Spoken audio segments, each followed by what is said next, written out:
Hi, everybody. Welcome to the Kimberly Cloud Show. I'm your host, Kimberly Cloud. So,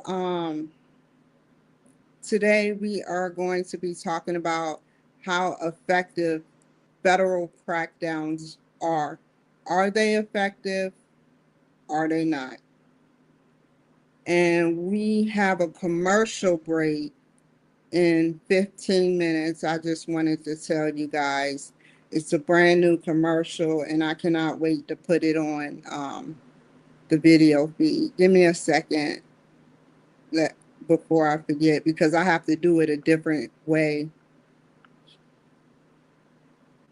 Oh, I can't do it yet. Okay. So, anyway, so are federal crackdowns necessary? I believe so. There is so many people that sat up there and broke the law so many times and are mad with Trump because they done broke the law so many times. And I say that to say, if you break the law repetitively and you don't know how to take your aggression or anger or anything you're about and just change your behavior, then you don't deserve outdoor privileges. You don't deserve to be able to walk in good restaurants. You don't deserve money, a stimulus. You don't actually, you're like, don't deserve nothing. You killed somebody. Even let's say there was an excuse for it. Let's say it was mental health, and like 2 times a male killed 2 women. He got 7 years for it in the state of New York. He got several years for it in the state of New York. And then he did it again, and the FBI found him. Her life was worth 7 years. They did. So her life was worth 7 years. But let's talk before we get into that. I wanted to dive into it just a little bit, because this is going to be a 3-hour show. This is going to be a 3-hour show. No one's narrating. I'm the driver, and I'm talking from the heart. But how about them aliens? Aliens, a spacecraft mothership or whatever, will be here by December 17th. Watch somehow, some way it's gonna bypass us, you know. They like puny humans. They're fighting. This is our moment. They're fighting. This is our moment. Like I said, man, like I said, you know, it's not cool to sit up there and ignore them or pretend like these type of species or this type of entity doesn't exist. It's just going to bypass us, you guys. I predict. I'm not saying I know. I'm just using my intelligence that I have, my common sense knowledge. Nothing is going to happen.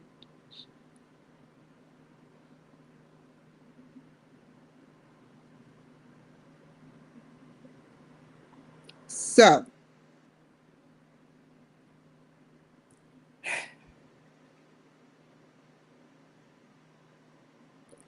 we we will look at the crackdown on drugs in the late 80s, and then look at the counterfeit statistics of our heavily populated crime in Baltimore, Maryland. I just happened to just it popped on my feed. Thank God. Baltimore is a near and dear to my heart. I I sat up there and I did a lot in Baltimore. I went by the federal building. I never knew how serious a federal building was, y'all. I never knew how serious a federal building was. When I step in federal buildings, I think the next time I step in a federal building, I'm gonna attempt to do a moonwalk like Michael Jackson just to get the security guards' attention, you know. But no, I'm just joking. Um, they're serious. And I stepped in there and I gave my side of my story and they helped me. Whoever was governor during that time helped me. And I appreciate that. You sat up there and you made it easy. And you're still helping me in Maryland. You're still helping me.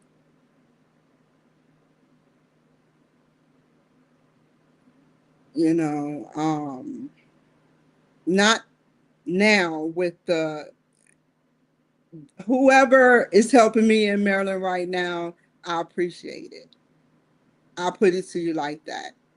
But let's talk about West more.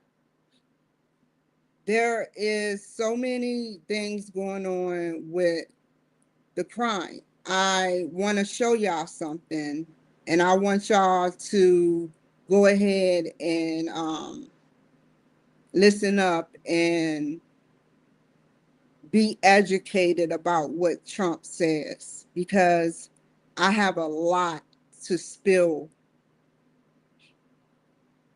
just my honest opinion and what actually the statistics. I went on the Baltimore data website and they said it was one homicide since 20 since August 23rd or August 25th, one homicide in the whole 8 months and 28 days it's been monitored. Now, someone who doesn't know, excuse me for a second, someone who doesn't know about what's going on will sit up there and look up the statistics and come to that city not knowing what they're getting into. So I'm about to show you the statistics. Give me a second.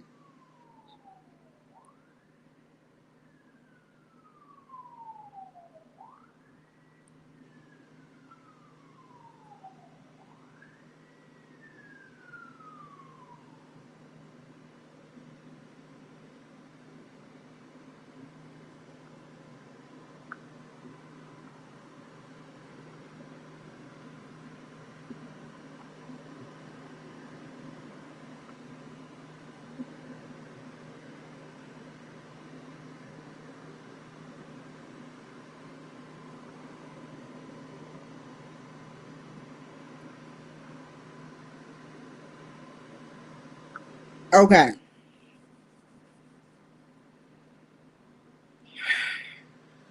It says total crimes. I don't know if that says 7 days default. I don't know. They say all districts. Aggravated assault, 85. That don't even add up. That don't even add up. 85 plus 81 plus 1 plus 13 plus 1 plus 3 plus 2. Is it more on here? Can you go this way? It's very hard to read. It should be more user friendly. Number one, because I know it says homicide one. Now, what I did was this. I went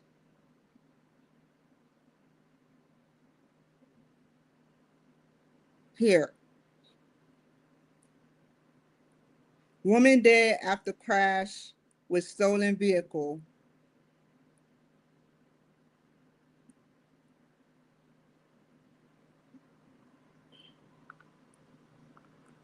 Hold on, I'm not finished.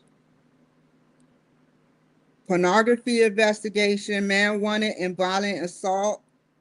Man surrenders after being on show. Man wanted for murdering his neighbor. That's one. That's one. So we got one. And that was a month ago. Wanted for fatal shooting. Another one.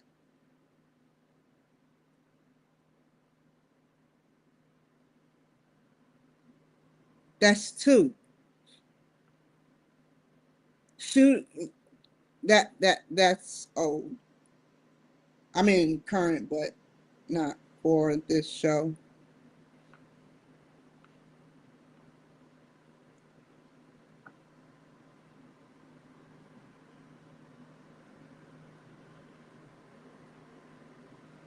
Man convicted in federal drug case. Maryland's most wanted. 82-person federal drug trafficking indictment from Baltimore.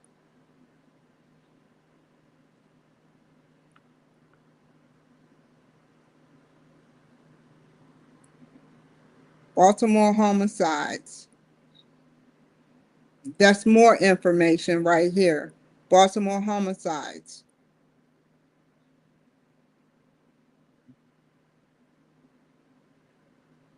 Look at all these homicides, man. Look at how look at how Baltimore City is being depopulated.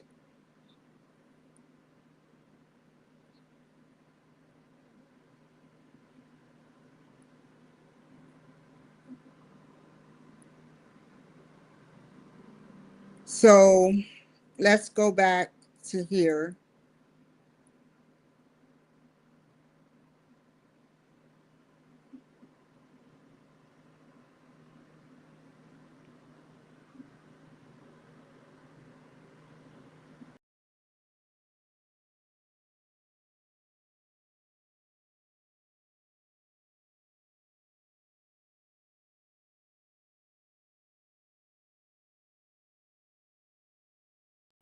Hi, I'm Phyllis Levitt, and I'm the author of America in Therapy, A New Approach to Hope and Healing for a Nation in Crisis. I've been a psychotherapist for 35 years, and the goal of this book is to take everything we've learned about how to heal our human relations out of the office and into the world, because we live in a world situation right now where many of us believe we're suffering from an ideological or partisan divide, when in fact what we are actually suffering from is a severe condition of our collective failing mental health. And the reason why this is so very simple and maybe obvious to many of you out there, and that is that mentally healthy and well people want to work things out. They want to cooperate with one another. They want to love and be loved. They want to feel safe, and they don't want to hurt other people or discriminate or harm them or exploit them or wage war on them. And so I think what we're looking at in our world today is that we could call on the best of what psychology has to offer in terms of an understanding of the roots of violence and hatred, which we have great access to in our individual offices, working with individual people and families, and what heals. What do we need to turn this around to interrupt the cycle of violence and disconnection from one another? And I just want to emphasize that as the last point, that we're wired for love and connection, and we suffer and we become symptomatic to the extent that we don't have love and safe connection. And all of the world of psychology is about restoring us to that relationship with ourselves and with other people. And every principle that we practice and propel in our offices can be applied to a country. So please Check out America in Therapy, a new approach to hope and healing, and see for yourself how not only the principles of psychotherapy could be applied to healing our nation, but how you could use them in your own life so that you become a more peaceful and loving participant, both in your own home and family and community and in our nation. Because today, your participation is not separate from the good and the health of the whole family of America, and vice versa. So thank you for listening. Please check out America in Therapy, a new approach to hope and healing, which is available from all major booksellers. Thank you.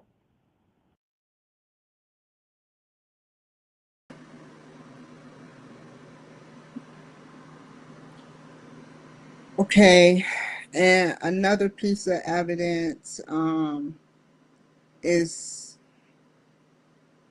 the the buildings. I don't remember streets other than Pennsylvania Avenue, which they probably reconstructed. I don't know, but this, I forgot how far this goes, but these are the buildings.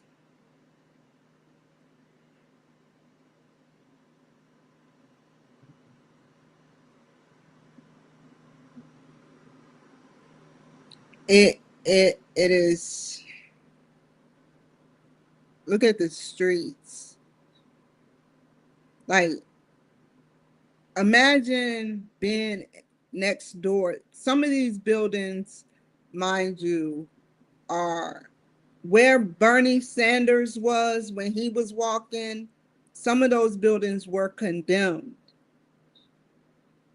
and they look like this. And they break in, and there be there the stories I heard through NA and AA, the rat infestation and the stuff I've seen. And imagine not having no electricity, no water, and you're in a rat infested place.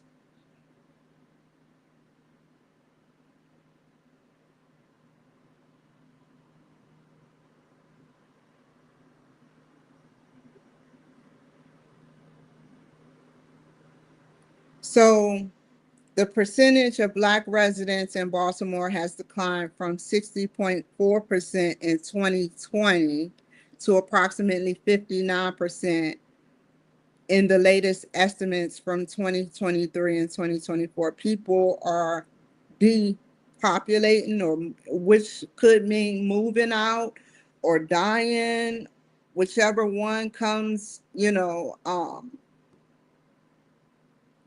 it says the Black population is shrinking according to the recent Census Bureau. I'm not making this up. This is Google. So if you challenge Google AI, then there's an issue with that. There's an issue.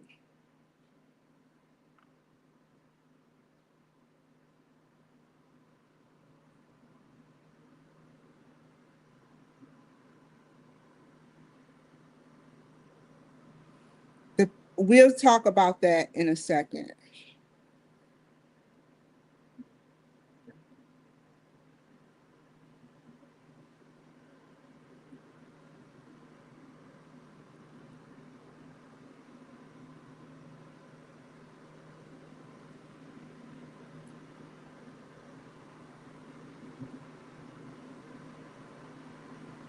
So I wanted to end with this.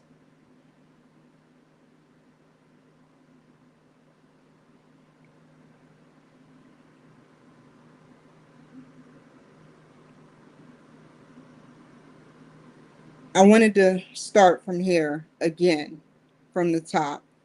Baltimore was a magical transformation for me. I got 2 degrees. I got both an associate's and bachelor's, and $275,000. Like I said before, earlier, I went to the federal building and I didn't understand what that was like. I'm from Washington, D.C., and I may not live there no more, but there is a lot of work that has to be done. Baltimore City, like I said before, is a third world country, and I will try to take you on a journey through the toughest streets. That was a tough street. Um, yeah, that was a tough street. Um, through Google Maps. Was a crackdown in D.C. necessary? Yes, people were getting mugged, raped, killed, assaulted. So, key criticisms of crackdowns, over policing and racial disparities. The environment plays a role in how we live, yes. But if I can get out the area and out the hood by migrating, so can the criminals that want a better life that blame society. So I don't think that there are any racial disparities. I think that it should be over policing um, in my eyes. Only these are only my opinions, only because I think it should be an overpopulation of them. Um, there's a problem when there's 973 cops to 700,000 people, but I think there should be more because and then a reduction, and they put in different departments so they won't have to reduce the police. I think there should be they should put more police out on the street, but then put them in make different departments for them, and within the police, the state type thing. Erosion of civil liberties. The Patriot Act mass surveillance. So if y'all don't know, let's look at it. Oh man, I have to close this.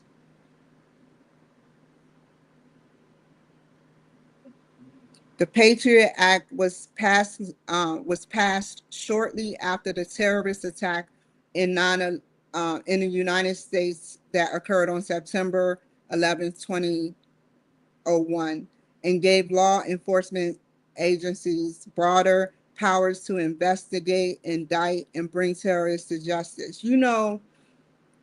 We done had these laws in effect, and we done had police out there busting their tail. There are some good officers out there, but it's like being an actor, you know, acting, like it's what I'm trying to say is that they were, no, it was like the National Guard never deploying. Nothing ever happened. They weren't used to actually fight crime like that. They weren't used. There was more and more police coming on the force, and it wasn't being used. Police wasn't being used, National Guard wasn't being used, unless it was one of them wars that was, I don't want to give my opinion on that.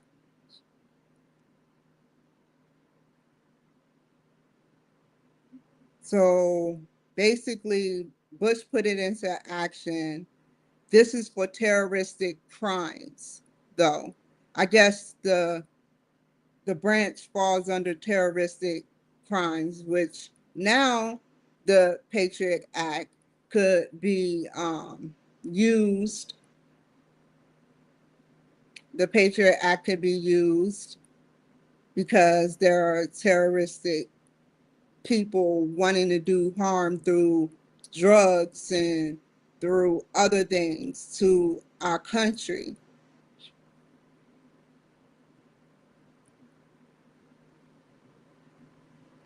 Erosion of civil, no, I just said that. Cost of mass incarceration. I think that they should really do a long way of a hiring of social workers in a long way of sending them, and I'm talking about like forensic social workers, like a forensic psych, um, psychologist or psychiatrist. Send them to the prisons. To the psychiatrists need to go there to really talk to the inmates that have mental health issues that are looking to get out, because some of them are going to get out. Some of them are getting out every year, every couple of months, and sit up there and see how their mindset is. Monitor them for a year, that year before they go out, and have the social workers recommend or not recommend whether they should be out. That the people, like Phyllis Levitt said, the people with mental health issues that don't want any treatment will tell the forensic psychiatrist that once I get off these drugs, I'm not going to listen. And that's what one guy said. Some of them will, probably, and he probably wasn't even taking his medications, probably briefly hiding them. But mass incarceration is something that should happen, but there's going to be a wave of people getting out soon. So they need to be evaluated to see if there are dangers to society.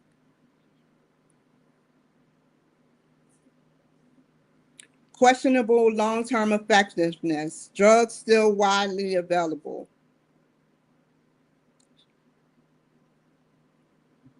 Trump has been trying everything he can to keep that border secure. Both borders, the Canadian border, but majority the Mexican border, secure from drugs flooding in our communities. People are dying. People are dying.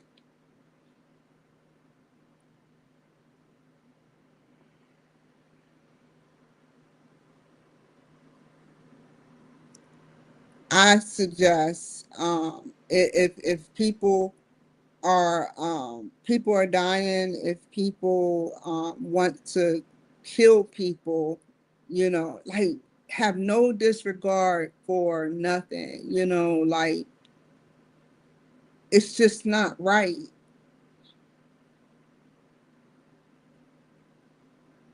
You can break the chain. You can break the chain.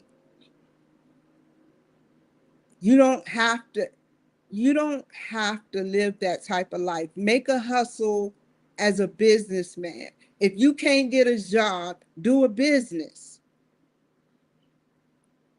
Save up your money to get a business. You don't have to have nobody's going to interview you and say, oh, well, you have a felony, go away.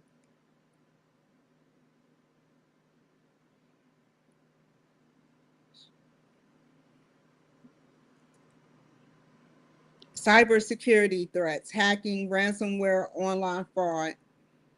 Um, Cybersecurity threats is everywhere. I almost was hacked, and I'm still getting stuff from random numbers.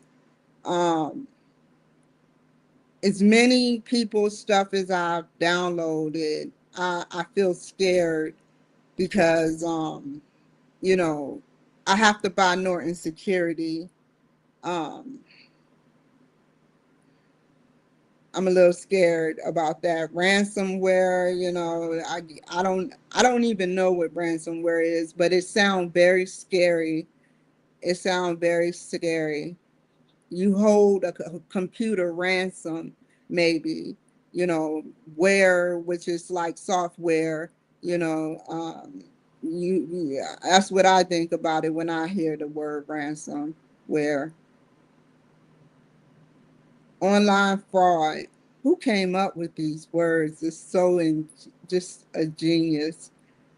Um, online fraud. It happens to all of us. We online fraud. It happened to me, and that's why I'm going to court for it. International crime uh, networks. I'm scared about that too. It happened. If it can happen to Elon Musk, it can happen to a lot of other people.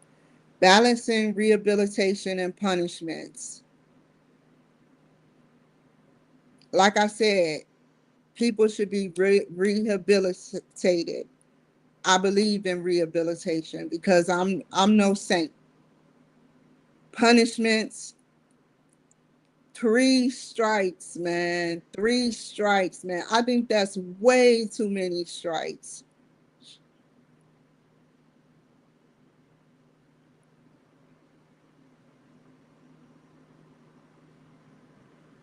I will never allow myself in another situation when I'm at a shelter. I won't cuss. I know the White House like she's about to curse. I won't allow myself in another situation where I allow myself to do what I did, a vulnerable place.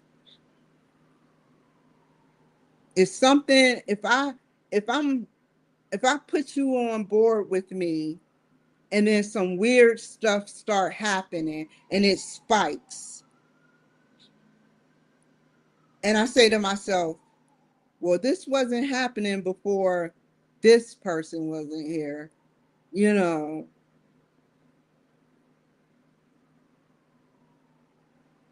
I have very good judgment.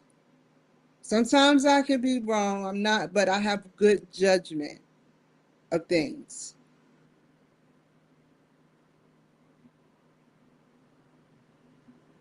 So, yeah,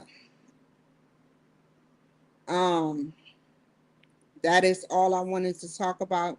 And I will be back on here to do another show. And I don't know, I think I'm going to do one more about Caroline Levitt.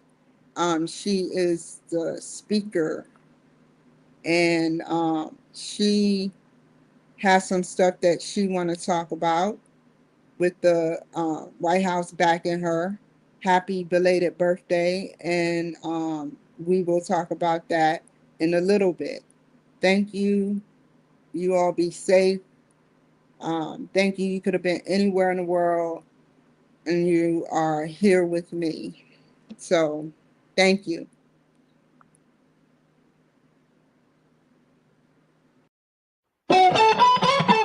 Never waste my time, you are out.